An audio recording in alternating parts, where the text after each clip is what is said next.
মুরব্বীদেরকে তাজিম করা আমরা ভুলে গেছি, মুরব্বীদেরকে সম্মান করা আমরা ভুলে গেছি। আপনারা ফেসবুকে দেখছেন বিরাট তুলফাল চলতেছে। গত রাত্রে শায়েস্তাগঞ্জের পাশে, আমি আমার বিষয়টা না বললে তো আপনারা বুঝবেন না, শায়েস্তাগঞ্জের পাশে একটা প্রোগ্রাম ছিল। এই প্রোগ্রামে আমার সাথে ছিল শামীম রেজা কুমিল্লার, ও ছিল বিশেষ বক্তা, আমি ছিলাম প্রধান অতিথি। ওর ওয়াজ শেষ করছে, আমি স্টেজে গেছি, ডাইন পাশের চেয়ারটাতে আমি বসছি। আমি তো বয়সে মুরব্বী, তার বাবার সমতুল্য, কিন্তু হ্যাঁ আমাকে সালাম দেয় নাই, বালাবোরা জিগাই নেই। স্টেজের থেকে উঠছে, আমিও দাঁড়াইছি, আমি স্টেজে আসবো, স্টেজ ছেড়ে চলে যাবে। দাঁড়াইছি, দেখো ফিগার বাইরে গেছে, টেম্পার বাইরে গেছে, ফোন দিলে ফোন ধরো নাকি রে।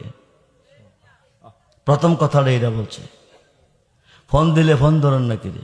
মুরব্বী মানুষ, অগুমজগর করি, একসময় মোবাইল বন্ধ থাকে, একসময় খোলা থাকে, একসময় ফোন ধরতে পারি, একসময় ধরতে পারি না। সমস্যা কি?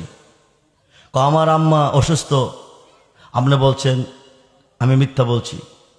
তোমার আম্মা অসুস্থ, তোমার বাড়ি কুমিল্লা, আমার বাড়ি ব্রাহ্মণবাড়িয়া। তোমার আম্মা সুস্থ না অসুস্থ এটা তো আমি জানি না, আমি তোমার আম্মার ব্যাপারে মিথ্যা বলবো কেন? এই কথাটা কইসা কইয়াই বলতেছে, আমার সামনে সূরা ফাতিহাটা শুদ্ধ করে পড়তে পারবেন নি, 3 বার বলছে, কথাটা 3 বার বলছে। তার সাথে আমার কোনো ঝগড়া নাই, মারামারি নাই, সম্পদ নিয়ে কোনো লেনদেন নাই। এভাবে কথা, কোনো প্রয়োজন যদি হয়ে থাকে প্রাইভেটে কথা বলতে পারতো, ঘরে বসায় বলতে পারতো, আমাকে ঘরে গিয়ে বলতে পারতো, হাজার কথা বলতো, কোনো সমস্যা ছিল না। স্টেজে দাঁড়ায় যদি সে বলতে পারে, স্টেজে দাঁড়ায় যদি বলতে পারে আমার সামনে আপনি সূরা ফাতিহাটা শুদ্ধ করে পড়তে পারবেন, 3 বার বলছে, তখন আমি তার একটা তাৎপর্য দিছি, শাসনমূলক।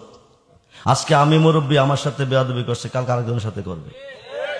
এই ধরনের বেয়াদবি যদি মুরব্বীদের সাথে করে, এইসব বক্তার ওয়াজ দিয়ে কি মানুষ হেদায়েত পাবে? এই মেয়ে 9 লক্ষ বছরের বন্দেগী বাদ গেছে একটা সেজদা না দেওয়ার কারণে। কয়টা সেজদা? এটা নিয়ে তুলপাল চলতেছে ফেসবুকে অবস্থা। একটা ভিডিও ছাড়ছে, আরেকটা ভিডিও, মূল ভিডিওটা পরে ছাড়া হয়েছে।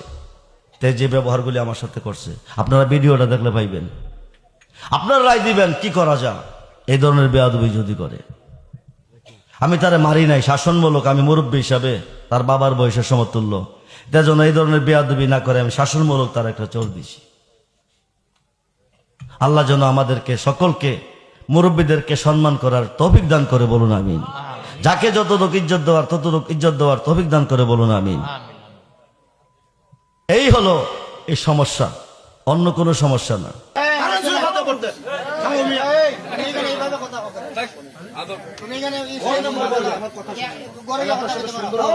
সুন্দরভাবে কথা বলছি, তোরা ফাতিহা ঠিকভাবে পড়তে পারবে না,